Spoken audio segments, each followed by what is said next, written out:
नमस्कार। चंद्रकांत भी भट्ट अमेरिका से। दुनिया में कितने सारे लोग आए चले गए। कोई सत्ता के लिए जिए, कोई धन के लिए जिए, कोई वाहवाही के लिए जिए, कुछ अच्छा काम करने के लिए जिए, कोई गुमनाम रहे। अगर जीना है तो ईमानदार, वफादार, देश प्रेमी, कुटुंब प्रेमी, समाज प्रेमी, मानवतावादी बनकर अगर आप जिएंगे तो आपकी जिंदगी का मतलब है। कोई पद्मश्री का इल्काब या कोई सर्टिफिकेट एक इंसान पूरे दुनिया में घूम घूम घूम कर वो सम्मान प्राप्त करता है, वो सम्मान नहीं है। महात्मा गांधी ने जो पाया, शायद जवाहरलाल नेहरू ने जो पाया, सरदार पटेल ने जो पाया, सुभाष चंद्र बोस ने जो पाया, भगत सिंह ने, वीर भगत सिंह, अशफाक ने पाया, वो सम्मान कभी भी कोई भी इंसान नहीं ले पाएगा। विवेकानंद ने पाया, रामकृष्ण परम टागोर ने पाया, सत्यजीत रे ने आप नहीं प्राप्त कर सकते। आप हिटलर बन सकते हो, आप गद्दार बन सकते हो, आप लुटेरे बन सकते हो, आप सत्ता गलत रास्तों से प्राप्त कर सकते हो, लेकिन आप कभी वो चीज़ इन लोगों ने हासिल की नहीं कर सकते हैं। तो आपको जानकर यकीन ना हो, लेकिन जहाँ एक तरफ पद्मश्री पाने के लिए हिंदी सिनेमा के कलाकार कुछ भी करने को तैयार नजर आते हैं और कितने लेखक भी पाने के लिए वाहवाही करते हैं, कितने मीडिया कर्मी आज, कितने जजिस, कितने वाहवाही प्राप्त करने के लिए डर के मारे, मजबूरी के कारण आज वाहवाही करते हैं, ये गलत चीज़ है। तो हिंदी सिनेमा के कलाकार कुछ भी करने को तैयार नजर आ जाते हैं वही इसी धरती पर एक कलाकार ऐसा भी हो चुका है जिसने सिर्फ पद्मश्री ही नहीं बल्कि पद्म भूषण तक लेने से इनकार कर दिया था। और ये वही कलाकार हैं जिसे हॉलीवुड की किसी फिल्म में पार्श्व गायन करने वाले पहले भारतीय गायक का भी तमगा मिला हुआ है। और यही वह गायक संगीतकार है जिसने आनंद मठ में लता मंगेशकर के गाए वंदे मातरम के लिए सैन्य संचलन जैसी धुन बनाई।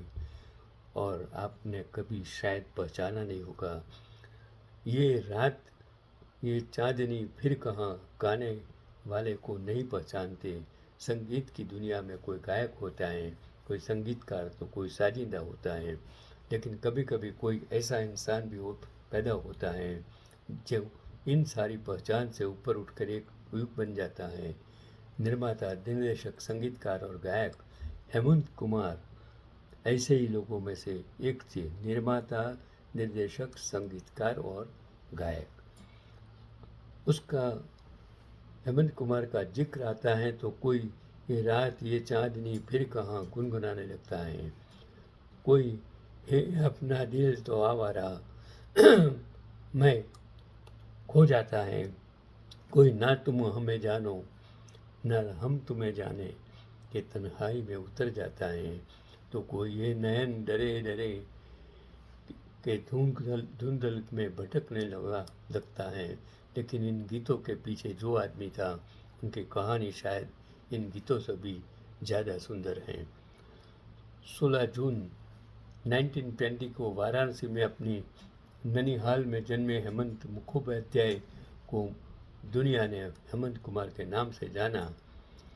उनके नाना चिकित्सक थे, शायद इसी वजह से उसके भीतर दूसरों को दर्द समझने की वह क्षमता विकसित हुई जो बाद में उनकी गायकी की सबसे बड़ी पहचान बनी।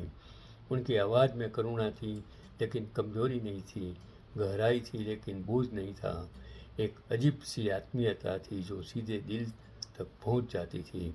1940 में बांग्ला फिल्म राजकुमारूर निर्वासन से पार्श्वगान की शुरुआत करने वाले हेमंत कुमार ने शायद ही कभी सोचा होगा कि आने वाले दशकों में उन्हें भारत की सबसे महान आवाज़ों में गिना जाएगा। 1942 में मीनाक्षी से हिंदी सिनेमा में उनका प्रवेश हुआ और फिर पीछे मुड़कर देखने की जरूरत नहीं पड़ी। 1943 में उन्होंने अपने पहले मौलिक गीत रचे और धीरे धीरे संगीत निर्देशक की दुनिया में भी अपनी पहचान बनानी शुरू कर दी। लेकिन किसी कलाकार की महानता केवल उसकी प्रतिभा से नहीं बनती, उसके समय के प्रति उनकी संवेदनशीलता भी उसे बड़ा आदमी बनाती है। 1943 में बंगाल अकाल ने पूरे समाज को झकझोर दिया था। लाखों लोग भूख से मर रहे थे और व्यवस्था लगभग निष्क्रिय थी। इसी दौर में इंडियन पीपल्स थिएटर एसोसिएशन यानी IPTA का जन्म हुआ और हेमंत कुमार भी इस आंदोलन से जुड़े। यही उनकी मुलाकात सलील चौधरी से हुई और दोनों ने मिलकर संगीत को केवल मनोरंजन नहीं, समाज की आवाज़ बनाने की कोशिश की। हेमंत कुमार के मुंबई आने की कहानी भी कम दिलचस्प नहीं है। उनके पुराने साथी और संगीत निर्देशक हेमंत गुप्ता जब मुंबई आए तो उन्होंने फिल्मिस्तान की फिल्म आनंद मठ के लिए हेमंत कुमार को बुलाया। 1951 में हेमंत कुमार मुंबई आ गए और यहीं बस गए।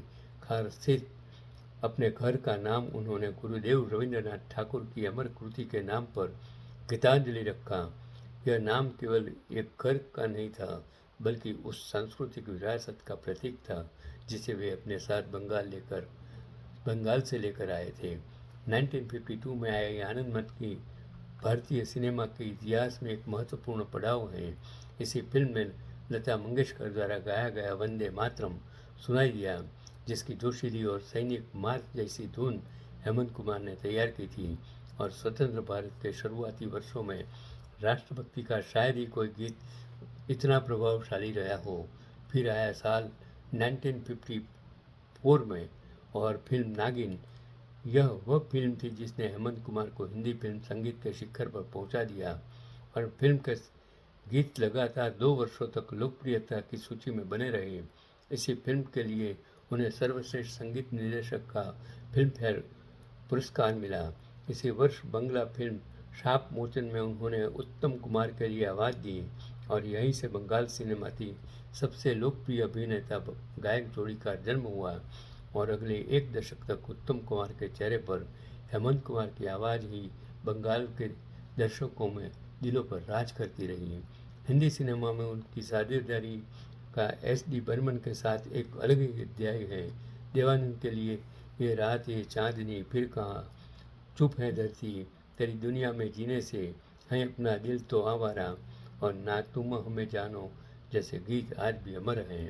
और विश्वजीत के लिए बेकरार करके हमें यूं न जाइए, ये नैन डरे डरे और सुनील दत्त के लिए वो नींद न तुमको आए और धर्मेंद्र के लिए अनुपमा के गीत, इन सब के मिलकर हेमंत कुमार को उस दौर की सबसे विशिष्ट आवाज़ बना दिया। लेकिन हेमंत कुमार केवल गायक या संगीतकार बन कर संतुष्ट नहीं थे, उन्होंने निर्माण के क्षेत्र में भी कदम रखा। मृणाल सेन निर्देशित नील आकाशेर नीचे उनकी निर्णायक निर्माण कंपनी की पहली फिल्म थी। एक चीनी फेरी वाले की कहानी कहने वाली इस फिल्म ने राष्ट्रपति स्वर्ण पदक जीता। बाद में उनकी गीतांजलि प्रोडक्शन ने 20 साल बाद कोहरा, फरार, राहीगर और खामोशी जैसी फिल्में बनाई। इनमें 20 साल बाद और खामोशी ने व्यावसायिक सफलता भी हासिल की और कलात्मक सम्मान भी लिया। मैंने ये सारी फिल्में उस ज़माने में देखी थी और मुझे 20 साल बाद बहुत ही अच्छी फिल्म लगी थी उस टाइम जो मैंने देखी थी। 1961 में रविंद्रनाथ ठाकुर की जन्मशती के अवसर पर ग्रामोफोन कंपनी ऑफ इंडिया ने रविंद्र संगीत की रिकॉर्डिंग का एक बड़ा हिस्सा हेमंत कुमार को सौंपा। यह केवल व्यावसायिक सफलता नहीं थी, बल्कि सांस्कृतिक स्वीकृति भी थी। उस दौर में रविंद्र संगीत की दुनिया में हेमंत, कनिका, सुचित्रा एक संस्था बन चुका था।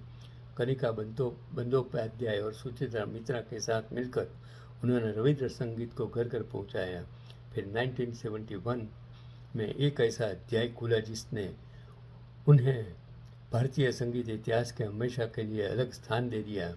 हॉलीवुड निर्देशक कॉनराड रुक्स ने उन्हें अपनी फिल्म सिद्धार्थ के लिए संगीत देने का निमंत्रण दिया और हेमंत कुमार ने न केवल संगीत दिया बल्कि उनकी अपनी आवाज़ भी दी और इस तरह वे हॉलीवुड में पार्श्व गायन करने वाले पहले भारतीय गायक बन चुके हैं। इसके बाद जो हुआ वह और भी असाधारण था। अमेरिकी सरकार ने उन्हें बाल्टीमोर मैरीलैंड राज्य की यानी अमेरिका की नागरिकता प्रदान कर सम्मानित किया। वह भारत के पहले गायक थे जिन्हें ऐसा सम्मान मिला। आज जब भारतीय कलाकारों का वैश्विक प्रभाव चर्चा का विषय बनता है तब यह याद रखना चाहिए कि हेमंत कुमार यह उपलब्धि आदि सदी पहले हासिल कर चुके थे, लेकिन उनकी सबसे बड़ी उपलब्धि शायद यह भी नहीं थी। उनके पत्नी बेला मुखर्जी ने 1990 में के दशक की शुरुआत में दिए गए टेलीविज़न साक्षात्कार में एक ऐसी बात कही थी जो किसी भी पुरस्कार से बड़ी लगती है। उन्होंने बताया कि हेमंत कुमार के जीवन काल में उन्हें कभी पता ही नहीं चला कि वे कितने लोगों की आर्थिक मदद करते थे, कितने परिवारों की सहायता करते थे, कितने लोगों की ज़िंदगी चुपचाप संवारते थे। और उनके निधन के बाद धीरे धीरे लोगों ने आकर यह सब कुछ बताया। ये वही हेमंत कुमार थे जिन्होंने अपने पिता की स्मृति में अपने पैतृक गांव बहरू में एक होम्योपैथिक अस्पताल चलवाया, बिना प्रचार, बिना शोर, बिना किसी कैमरे के। 1980 में उन्हें दिल का गंभीर दौरा पड़ा। उनकी आवाज़ प्रभावित हुई, सांसों पर नियंत्रण पहले जैसा नहीं रहा। वह गहरा बैरीटोन धीरे धीरे उम्र के सामने झुकने लगा। लेकिन कलाकार शायद इसी का नाम है कि वह टूट कर भी सृजन करता रहता है। 1988 में फिल्म लालन फकीर में के लिए उन्हें सर्वश्रेष्ठ पुरुष गायक का राष्ट्रीय फिल्म पुरस्कार मिला। उन्हें गायक का पहला राष्ट्रीय फिल्म पुरस्कार साल 1971 में फिल्म निमंत्रण के लिए मिला था और इसके ठीक साल पहले 1987 में हेमंत कुमार पद्म भूषण लेने की घोषणा की, लेकिन उन्होंने अस्वीकार कर दिया। इससे पहले 1970 में पद्मश्री का प्रस्ताव भी ठुकरा चुके थे।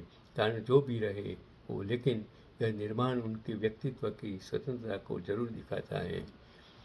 उसी वर्ष कोलकाता के नेताजी इंडोर स्टेडियम में उनके संगीत जीवन के 50 वर्ष पूरे होने के पर भव्य सम्मान समारोह आयोजित हुआ। मंच पर लता मंगेशकर थी। उन्होंने प्रशंसकों की ओर से उन्हें स्मृति चिन्ह भेंट किया और भारतीय संगीत की दो महान आवाज़ें उस क्षण एक दूसरे के सामने थी। शायद इतिहास भी उस दृश्य को देखकर कुछ देर के लिए ठहर गया होगा। सलील चौधरी और लता मंगेशकर उन्हें ईश्वरी की आवाज़ कहते थे और 1945 में हेमंत कुमार का बेला मुखर्जी से विवाह हुआ। बेला भी गायिका थी, लेकिन विवाह के बाद यह परिवार को समर्पित हो गई। पुत्र जयंत और पुत्री रानू के साथ बेला घर में ही खिलने लगी। ये तो आप जानते हैं कि उनके बेटे जयंत का विवाह अभिनेत्री मौसमी चटर्जी से हुआ। उनके अंतिम दिन बीमारी में ही बीते। सितंबर 1989 में हेमंत कुमार को बांग्लादेश गए। वहाँ उन्हें माइकल मधुसूदन पुरस्कार से सम्मानित किया गया और उन्होंने एक संगीत कार्यक्रम भी प्रस्तुत किया। लौटने के कुछ दिनों बाद 26 सितंबर 1989 को उन्हें दूसरा हृदय रोग हुआ। उसी रात दक्षिण कोलकाता के एक नर्सिंग होम से उन्होंने अंतिम सांस ली। लेकिन सब पूछा जाए तो कुछ लोग मरते नहीं हैं। आज भी जब रात गहरी होती है और कहीं दूर से ये रात ये चांदनी फिर कहाँ सुनाई देता है, तो लगता है जैसे कोई बहुत अपना पास बैठे गा रहा है। जब ना तुम हमें जानो बसता है तो लगता है कि प्रेम का सबसे सच्चा रूप आवाज़ बनकर हमारे सामने खड़ा है। जब वंदे मातरम की वह धुन सुनाई देती है तो एहसास होता है कि संगीत केवल मनोरंजन नहीं, राष्ट्र की स्मृति भी हो सकता है।